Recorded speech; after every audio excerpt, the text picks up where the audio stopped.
Well, you know, sometimes you can't see this coming, you don't expect it, and you're right. Stuff like this, you don't expect it. Hi, this is Zane. Thank you for tuning in to another edition of Madman with the Show. First of all, thanks for you guys subscribing. I mean, thank you. You guys are there, and you know, we do appreciate it. We do, you know. Also, if you haven't subscribed yet and you've been watching the program, why haven't you? I hope today is the day I earn your subscription.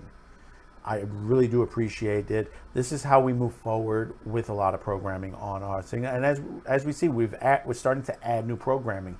We have that Monday show we are trying, the brunch show we're working with on there, and hopefully we'll be able to do that live eventually as well. It's done okay. It could be doing better, but hey, it's the beginning. So here we know the situations that's been going on in the comic book industry, that basically it's dying out. We've heard from Alan Moore. We've heard from many other different people, Ethan Van Sciver, others that have been talking about all these issues.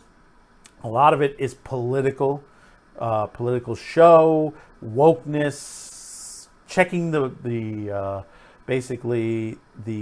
check marks to make sure that you have diversity and this and that, and it's creating an uproar.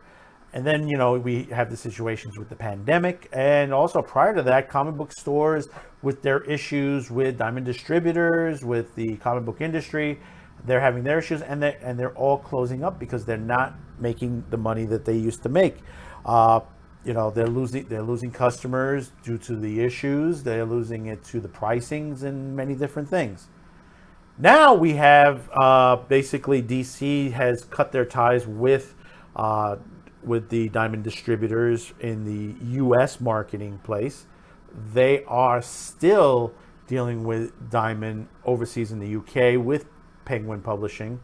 But they've turned over to two companies, UCS and Lunar, which UCS is a part, I believe, was created because of the outgrow of Midtown Comics, because of their order to ship division. Midtown, if you're not familiar with Midtown Comics, it's a really good comic book store in New York City. Really, really good. Please excuse the sounds in the background. There's a lot of action going on today, and I have no idea why. Normally, when I'm taping these things, it's always quiet. So, DC is ending their relationship with UCS and just focusing on Lunar. UCS and Lunar were DC's surprise replacement for Diamond this spring, but now UCS and DC are parting ways in 2021. In April, UCS Comic Distributors and Lunar Distributors are partnered with DC to transmit a multi-distributor model for the direct market at a time when the comic book distribution was on pause and the supply chain disrupted as a result of safer at-home orders that were put into place. Reads DC letter to retailers. We are now in our next phase, whereas as of January 1st, 2021, DC publications will continue to be distributed in a direct market by Lunar Distributors, Diamond UK, and Penguin Random House for graphic novels and collected editions only. Of course, they're replacing Baker and Taylor at that point because Baker and Taylor no longer is dealing with the direct market anymore. They've chosen to stay with the libraries, whereas they're able to still thrive in that, but not in the comic book store industry. UCS Comic Distributors will no longer distribute DC publications, but retailers can continue to order from UCS through the end of November. UCS was created in the spring as an outgrowth of Midtown Comics, who already had a robust mail order retail comic business. Yeah, Midtown was already doing very well in the business. And like I said, it's a good comic book store. Next to Forbidden Planet. Forbidden Planet was the other one. I mean, I lost a lot of the ones out here. Jim Haley's Universe, I think, is the only one still out where I'm at. They have one in the city as well, over by the Empire State Building. And if you're ever in New York, if they ever open up fully again, I would encourage you to check out these three companies: Midtown, Jim Haley, and Forbidden Planet. Especially Forbidden Planet. Forbidden Planet is one of the old ones. I mean, even though they've changed a lot in the years on there, but they had a good, as they say, a good popularity of customers to come in there, and comic book fans and stuff like that. You would always find a large, and I'm talking a large contingency of people picking up their comics from Forbidden Planet, but also Midtown and Jim Haley's too. And it was a good place to catch up with people. I'll tell you that. A lot of my friends, and I met new friends there coming on that. And I think that's what we're missing now. And that's what we need the comic book stores to be continuing on there. When you hear stuff like Gary Beekler at Nerdrotic, his stories on how much fun he had doing on there, and then of course the hard strives of dealing with people like Diamond Distributors, which it's completely it's insane what has happened. The direct market is made up of specialty shops that purchase comic books as non-returnable items for steeper hold discounts. This method has become dominant means of the comic book distributors in the 1980s. The alternative newsstand markets, which had dominated distribution prior to the direct market, allows retailers like convenience stores to return unsold items to their publishers for a refund. And that was the problem. DC, Marvel, and Diamond. They sent you out all this garbage comic books that just basically weren't selling, that people didn't want to buy. Tons of issues of Captain Marvel and Iron Man and all these other issues that basically people did not want because basically it was so woke. They didn't carry on the stories that were originated from this. I mean, you have Alan Moore, who had said that comic book was made for the youth, for the boys, the girls, are very young. Now you have the adults buying it, and he has his issues with that, and he says this is what the problem is in the industry itself. I could say part of that is it is an issue, but it's okay for the adults to buy the comics. But when you start to gauge it away and just throw in politics in there, you have your issues. That's not good. You want to throw something that you're trying to do. You want to talk about drugs. You want to talk about abortion. And you can make special issues on that, and they have done it in the past. They have. But to have the diversity checklist in there, that's incorrect, because these comics have been diverse for many years. No matter what people will tell you, they say, "Oh, we need more diversity. We need more of this and more of that." It's been there. It's been there. Some of it has been successful and some of it hasn't. Not everyone is going to like everything that is put out, no matter how many check marks you put on there. You have to understand that. You have to concentrate on the stories.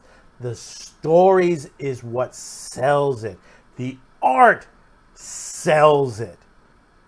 That's what the comic books are. And some of them, you could say that they're literary books. Alan Moore has been praised as that with Watchmen, and some of his others. Always remember that. We want to take time to sincerely thank UCS for their help during this transition. We'll continue to provide all our support to UCS as retailers shift their accounts over to Lunar or other distributors. I'm seeing that there's going to be an issue with this happening, and I think that's going to happen. DC originally recommended retailers in the U.S. and Canada retailers on the West Coast choose Lunar, and those on the East Coast to choose UCS to maximize ship timelines, although it was never a requirement. See, that's where I'm getting at right now. Is there going to be delays on certain parts of the country when it comes just to switch over?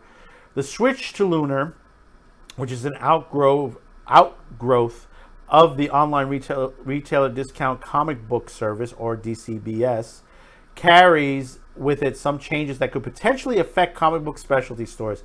As of the final order cutoff date, December 6, 2020, the publisher is now requiring place orders to Lunar to a minimum of $125 per weekly basis on a retail sales value to cover the price, or a total of $500 monthly. See, I don't know how we see that. I would have to ask people in the business, or used to be in the business, you know, were they allowed on that? I know some people did credit and stuff like that. Some of them were dealt like, you know, like the newspapers. Whatever you don't sell, you send back, and then you're charged to whatever you sold. John Jackson Miller of Comicron reports that it may not be an insignificant sum for retailers who offer comic books as a secondary item, who are specialized in graphic novels over monthly periodicals. Yeah, but the way things are been going lately, I think having something on a base value that you have to shell up front is not a good thing at the moment. While it doesn't sound like a lot, which in this time, yeah, it does sound like a lot. Diamond was servicing many game stores, hobby shops that carried comics as a sideline. There are shops that specialize in more graphic novels and less periodicals, writes Miller. DC letter concludes by stating, it remains committed to the comic shops as the cornerstone of our industry. No, DC hasn't been a cornerstone for a long time. We're seeing AT&T Warner is probably looking to get rid of them, honestly. They're in a budget free fall right now, and they're cutting everything. They're cutting programming. We're seeing shows getting canceled, censored, websites shut down. I mean, you're looking at probably the end of Crunchyroll and a couple of others, because they are consolidating everything. I mean, DC Universe, a lot of stuff is available on the HBO Max site. You know, I mean, they don't really need the comic book industry on there, because it hasn't been profitable in a long time. So why should they continue on that? And you know, it's their, by cutting one distributor off, what happens if the same thing happens to Lunar? I mean, yeah, then you've cut yourself in the throat there. So you tell me in the comments below, how do you feel about this? Are you in the comic book business, or used to be? I like to hear from you. Tell me how you used to deal business with the distributors. So don't forget to hit the like, subscribe, and share this video.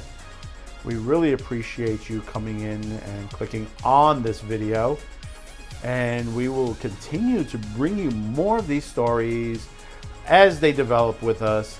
Thank you for tuning in, and we'll see you on the next video. Bye-bye now.